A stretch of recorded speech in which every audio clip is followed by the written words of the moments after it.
We didn't know that we were doing anything different or trend-setting or earth-shattering. It was a day's work, and we really enjoyed it, and we enjoyed being with each other.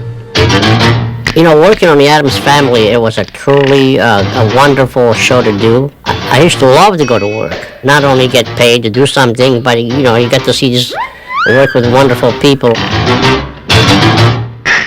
The cast and the crew made it so wonderful for us kids that we just really had a pretty great time doing it. The first meeting I had about the Addams Family, the idea was that I would play the butler. I would play the character who eventually became named Lurch.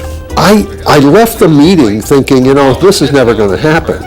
Later that day, I got a phone call from one of the people who was in the room, a man named David Levy, who was the creator of the show. And he said, I have a slightly different approach to this, and I'd like to talk to you about it. He said, I don't want you to play the butler. He says, I want you to play the father. And what this show is, really, is father knows best with different people. What are we going to do? Darling, I must have time to think. After all, this isn't some boyish prank like setting the house on fire. John Astin was a wonderful guy, very father-like. I feel as though he was a father-type figure. I always had that type of relationship with him. So he had kids my age. John was very personable, a very funny man, and a very warm human being. You felt comfortable around him. John Astin became like a second father to me, truly. And John and I have remained close over the years, but he was just so wonderful, so funny, so good with us kids, and just a prince of a man. John Astin was great. I mean, I loved when he used to do the cigar. He had his little cigar, and he smoked, and he shoved it and stick it inside his pocket. And mostly, the fun was when Carolyn used to say something in French or whatever, and he used to grab her arm and kiss, you know. It was a lot of fun. It was a lot of fun to work with those people, really nice people. C'est la danse. Tish, when you speak French, it really drives me wild. Mon ami. Ah, that's it. Speak some more. Au revoir. Ooh la la.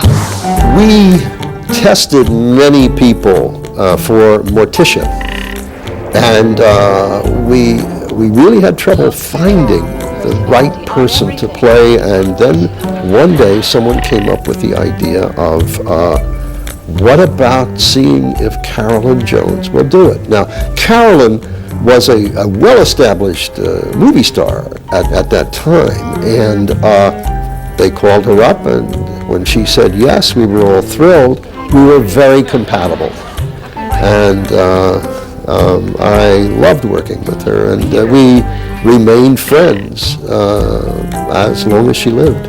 Carolyn was an elegant lady, very much like John, close, warm, but elegant was the word for her. Carolyn Jones. We were very close. I was in the habit, even though I was only 6 years old, of calling people by their first name. And my mother reprimanded me and said, you call her Miss Jones, or you call him Mr. Astin. And Carolyn came up with something, and she said, Judy, to my mother, I'll tell you what, let's try this. Lisa, why don't you call me Miss Carolyn, and I'll call you Miss Lisa. So for the 2 years, that's the way it was. Let me see your hands.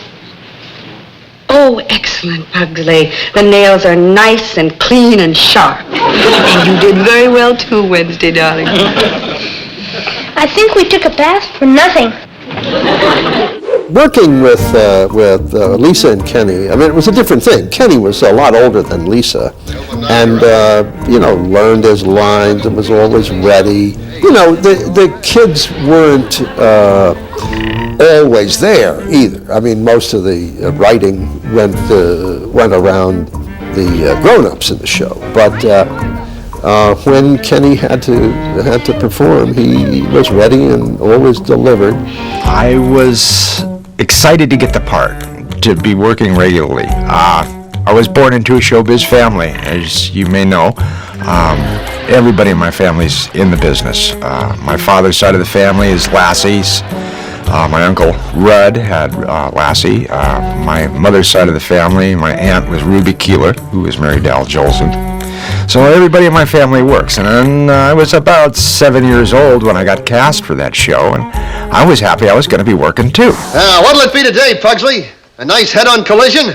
Couldn't we have a derailment for a change? Derailment it is! Character development took place on the stage with John Astin and Charles Addams, of course, worked in conjunction to build the characters, along with David Levy, the producer of the show. They wanted me to play it very straight, very stiff, without much emotion. They didn't want me to show any emotion whatsoever. They always wanted me to keep my eyes wide open. I had a tendency to close my eyes with the bright lights in my face all the time. So they were constantly, keep your eyes open. So all I could see was two big blue dots anytime I was on camera. Here, I fixed it for you. Pugsley's very handy. Fixed it? That doll doesn't have a head. It's Marie Antoinette. Grandmama told us about the French Revolution, and Pugsley chopped off her head. I was 5 and a half when I auditioned for this part. The producer, David Levy, told me later on, he said, I was not prepared to see children of your age that didn't know how to read yet. I didn't know how to read yet. But he said what got him was my long hair. So the first thing he asked me to do was pout. Won him over. The pout was very essential to the Wednesday character. Then I still had to do a screen test with, there was I think 5 or maybe 7, I don't even remember, little girls who had to be on screen with Carolyn and John. And I got the part at 5 and a half, and the series started filming right after I turned 6.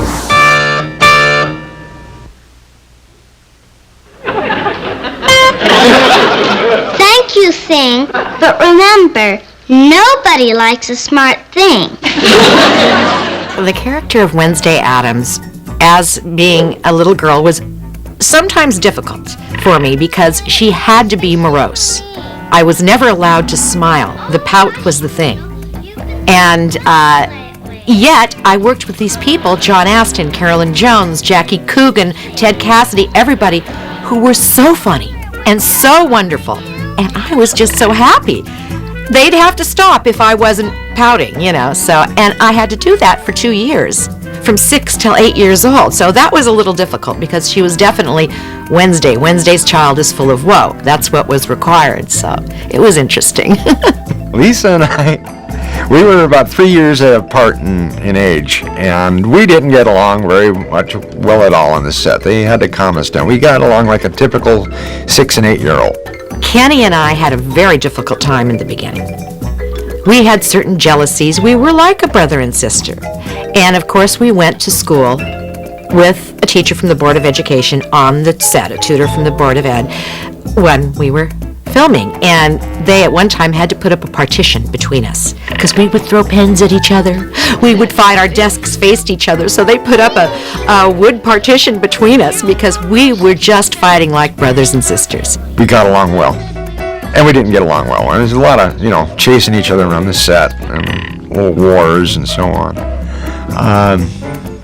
But we were very close, and we've remained close all this time.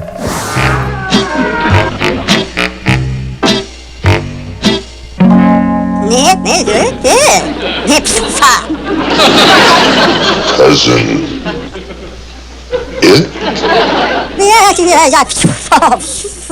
Cousin Ed was a peculiar character that they brought into the show, and he became the family mascot. They called me in for an interview, and there was 2 gentlemen on stage, and they looked at each other and they said, "Well, that's it." And I said, "What do you mean? What do you mean that's it?" They said, "That's it. I mean, come back Monday, then we start working."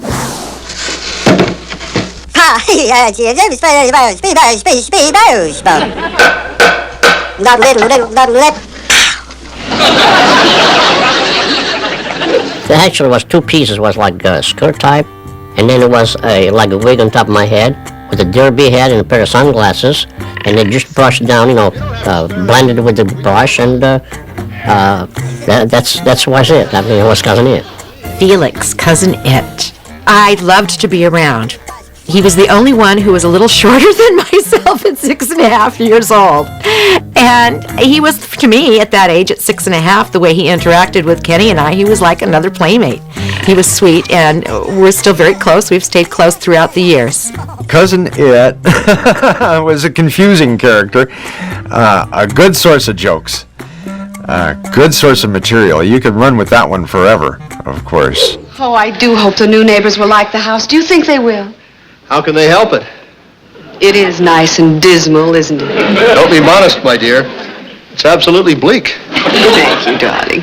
The set was a beautiful set. And you see all these animals sticking out, you know, the fish with somebody's leg in the mouth, and the big Kodiak bear standing there, and the plant that Carol and Miss Jones used to cut the feed every day, give meat or whatever. I don't know what they were doing. It was really dark, but was beautiful, yeah.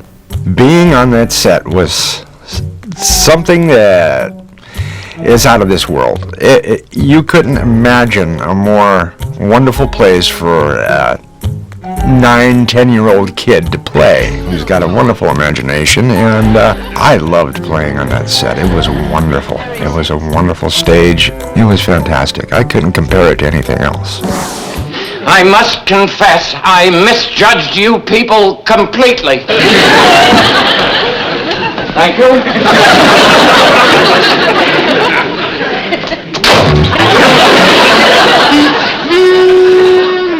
I believe that the real charm of the Addams family lies in the strength and the love of the family, the family unit.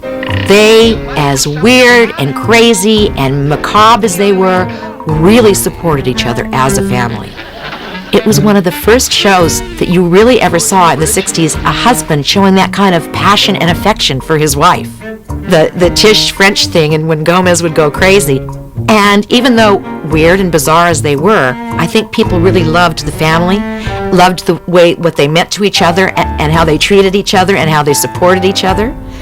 And then it was so different that it was just fun, you know? It was so bizarre, but it was, in a way, very normal because of their relationships. The Addams family was truly a unique family, quite close and loving, nuclear, functional, and different. The humor was on so many different levels, and it was so different from anything that was on television at the time. It was almost shocking to people. Some folks wanted to find something wrong with it, but they couldn't because it was quite innocent, well written, and it was a very close, loving family, normal, functional family. A little different, a little odd, but that's what made it. And we had no idea that it would be such a cult thing that it turned out to be today.